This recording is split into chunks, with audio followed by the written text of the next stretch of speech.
El libro de Esdras, una parte fundamental del Antiguo Testamento de la Biblia, ofrece una ventana fascinante hacia la historia y la fe del pueblo judío durante un periodo crucial de su existencia. Este libro, que lleva el nombre del líder y escriba Esdras, relata eventos que ocurrieron durante la época de la restauración de Jerusalén tras el exilio babilónico. Esdras narra el retorno del pueblo judío desde Babilonia a su tierra prometida, la reconstrucción del templo de Jerusalén y los esfuerzos por restablecer la ley y la tradición religiosa. Además de los relatos históricos, el libro de Esdras también aborda temas como la importancia de la obediencia a la ley de Dios y el papel de la oración y el arrepentimiento en la vida del individuo y la comunidad. En resumen, Esdras es una crónica vital que refleja la persistencia del pueblo judío en preservar su identidad y su relación con Dios a través de tiempos de prueba y restauración. Capítulo 1. Proclamación de Ciro. En este capítulo, el rey Ciro de Persia emite un edicto que permite a los judíos regresar a Jerusalén y reconstruir el templo. Ciro incluso devuelve los utensilios sagrados que Nabucodonosor había saqueado del templo de Jerusalén. Capítulo 2. Los que volvieron con Zorobabel. Se registra un censo de aquellos que regresaron a Jerusalén desde Babilonia.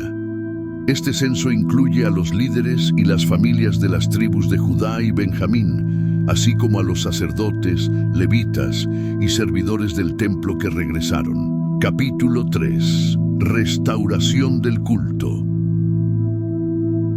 Después de llegar a Jerusalén, los exiliados judíos comienzan a reconstruir el altar del templo y a ofrecer sacrificios a Dios. A pesar de la oposición de algunos vecinos, se celebra la fiesta de los tabernáculos con gran alegría y solemnidad. Capítulo 4. Oposición a la construcción. Aquí se presenta la oposición de los samaritanos y otros pueblos vecinos a la reconstrucción del templo. Estos adversarios logran influir en el gobierno persa para detener temporalmente la reconstrucción, lo que resulta en un paréntesis en los esfuerzos de edificación. Sin embargo, los judíos eventualmente reanudan la construcción bajo el liderazgo de los profetas Ageo y Zacarías. A lo largo de estos capítulos, vemos cómo el pueblo judío enfrenta numerosos obstáculos en su intento de reconstruir el templo de Jerusalén.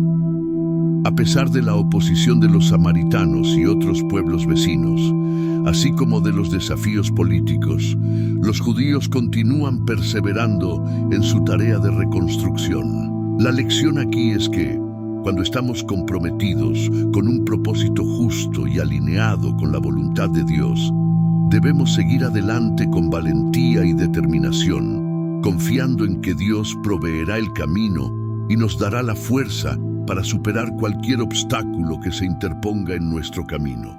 En última instancia, la fe, la perseverancia y la confianza en Dios nos llevan a la victoria sobre las adversidades y nos conducen hacia la realización de nuestros propósitos más elevados. Capítulo 5. La construcción se reanuda. Después de un periodo de interrupción en la reconstrucción del templo debido a la oposición de los samaritanos, los profetas Ageo y Zacarías instan al pueblo de Judá a continuar con la obra. Como resultado, los judíos reanudan la construcción del templo, desafiando las órdenes del rey persa Darío. Capítulo 6. Decreto de Darío. El rey Darío ordena una investigación sobre el edicto de Ciro, que permite la reconstrucción del templo. Tras encontrar el decreto original, Darío reafirma su apoyo a la obra y advierte severamente a cualquier persona que interfiera con la construcción. Los judíos completan el templo y lo dedican con celebraciones y sacrificios. Capítulo 7. Llegada de Esdras a Jerusalén. Se introduce a Esdras, un escriba versado en la ley de Moisés, descendiente de Aarón y sacerdote. Esdras recibe una comisión del rey Artajerjes para enseñar y aplicar la ley de Dios en Judea y Jerusalén. Además, el rey proporciona recursos y protección para Esdras y aquellos que deseen regresar a la tierra de Israel. Capítulo 8. Los que volvieron con Esdras. Esdras organiza una expedición de exiliados judíos para regresar a Jerusalén desde Babilonia. Antes de partir, Esdras ayuna y ora para buscar la protección de Dios en el viaje. Reúne a un grupo de líderes y levitas y recibe ofrendas para el templo. Dios protege y guía al grupo durante su viaje hacia Jerusalén, donde llegan de manera segura. Durante estos capítulos, vemos cómo el pueblo judío enfrenta desafíos considerables en su esfuerzo por reconstruir el templo de Jerusalén y restaurar su relación con Dios. A pesar de la oposición y los obstáculos políticos, los judíos perseveran en su tarea con fe y determinación. También vemos cómo Esdras, un líder piadoso, es comisionado por el rey Artajerjes para enseñar y aplicar la ley de Dios en Judea y Jerusalén, mostrando así la importancia de la obediencia y el liderazgo piadoso en tiempos difíciles.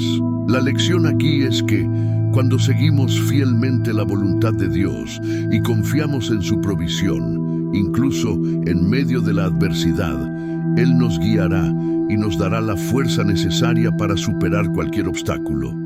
Además, el liderazgo piadoso y comprometido puede desempeñar un papel crucial en el fortalecimiento y la restauración de la comunidad religiosa.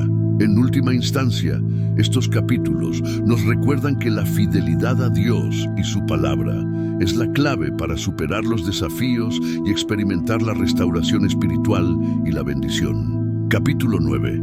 Oración de Esdras. Esdras se entera de que muchos judíos, incluidos líderes y sacerdotes, han desobedecido la ley de Dios al casarse con mujeres extranjeras, lo que está estrictamente prohibido. Horrorizado por esta transgresión, Esdras se lamenta y ayuna, confesando los pecados del pueblo y suplicando el perdón de Dios. Reconoce la justicia del castigo que merecen, pero ruega por misericordia. Capítulo 10. Expulsión de las mujeres extranjeras. El pueblo responde al llamado de Esdras y se reúne en Jerusalén. Reconociendo su pecado, acuerdan deshacerse de sus esposas extranjeras y hacer las paces con Dios. Esdras lidera este proceso, convocando a una asamblea en la que los judíos se comprometen solemnemente a despedir a sus esposas extranjeras y a buscar esposas judías apropiadas según la ley de Moisés. A pesar del dolor y la dificultad de esta decisión, el pueblo se compromete a seguir obedientemente la voluntad de Dios. En estos capítulos, Esdras descubre que muchos judíos han desobedecido la ley de Dios al casarse con mujeres extranjeras, una práctica estrictamente prohibida. Ante esta revelación, Esdras se lamenta profundamente.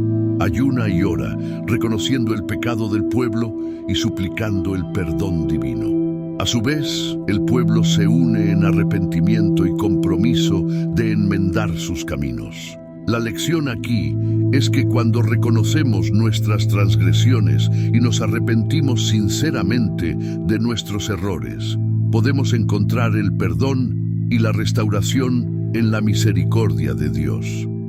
Además, estos capítulos resaltan la importancia de la obediencia a la ley de Dios y la disposición para corregir nuestras acciones cuando nos desviamos de su voluntad. El arrepentimiento genuino nos permite reconstruir nuestras relaciones con Dios y con los demás, y nos permite avanzar hacia una vida de rectitud y comunión con lo divino. Una moraleja que podemos extraer del libro de Esdras es la importancia de la restauración espiritual a través del arrepentimiento, la obediencia y la fe en Dios. A lo largo de la narrativa, vemos cómo el pueblo judío experimenta la restauración de su relación con Dios y la reconstrucción de su comunidad después del exilio en Babilonia. El libro destaca cómo el arrepentimiento sincero La confesión de pecados y el retorno a los mandamientos de Dios son fundamentales para la restauración y la bendición divina. Además, la fe inquebrantable en la provisión y la dirección de Dios durante tiempos de adversidad y oposición demuestra ser crucial para superar los desafíos y lograr la restauración. En resumen, la moraleja del libro de Esdras nos recuerda que incluso en los momentos más oscuros y desafiantes, la fidelidad a Dios, la humildad en el arrepentimiento y la confianza en su guía pueden conducir a la restauración espiritual, la renovación y la bendición en nuestras vidas y comunidades.